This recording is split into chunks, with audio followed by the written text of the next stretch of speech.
my first question for today, lah. Where basically for the first question, I'm wanting to ask, and in fact, most of our followers have been requesting us to ask, lah. Okay, so what would be your advice, right, to a first-time home buyer that he's facing the fear, lah, of not able to find an ideal property in times like this, right? And to make it more specific, basically, they are finding issues about finding an ideal property that can be own, stay, and investment at the same time. And these are basically the common requests that I got from not only my friends but my clients as well. So talking about this, right, in times like this, or I would say for first-time home buyer generally, do you think that if he's no urgent in looking for a house, but he want to buy a house for the future, should he go for investment first, or should he priority on properties that he will stay? My answer is always investment first, right? Okay.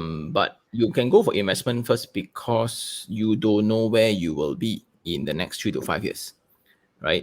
So if you don't have your dream job yet, you shouldn't be looking for a home that is looking like your dream house.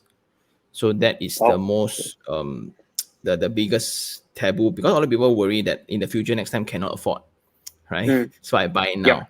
But if you have not lived until 30, 40, 50, right?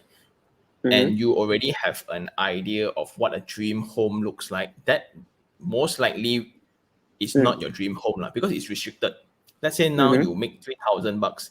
Your ideal dream house is a 3-bedroom apartment in Bukit Jalil, for example, right? Yeah. Then when you earn 15,000 at time, it will be a terrace house in PJ. Then when you earn more than that at time, then it will be a semi-D.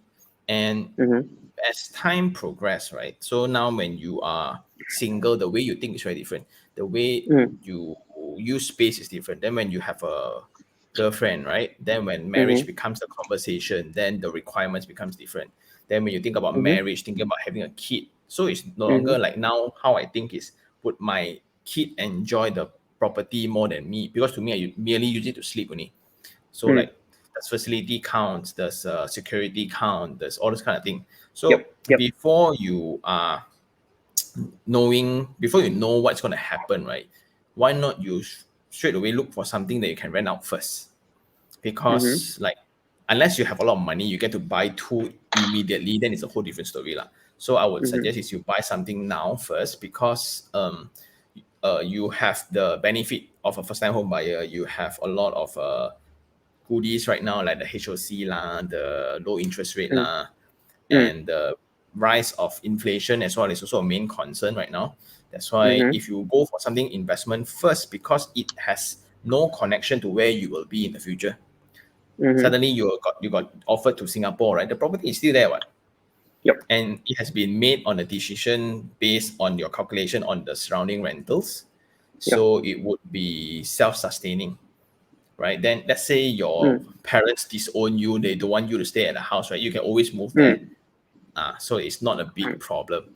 And the only problem is when you are hunting for a house while preparing for a marriage. That's usually the most kicks out one.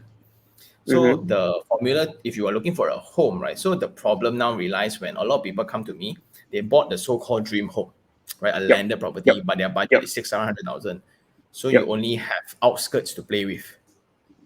So when you buy a dream home that is outskirts, but your office is still in Jalan Raja Chulan, for example, or Jalan Tun Razak, then you are so dead every morning.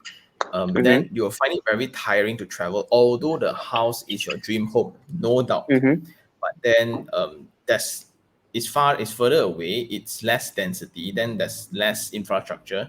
These houses don't have demand for rental one. No one uses them. No one rents a double-story terrace house in a very far away place, right?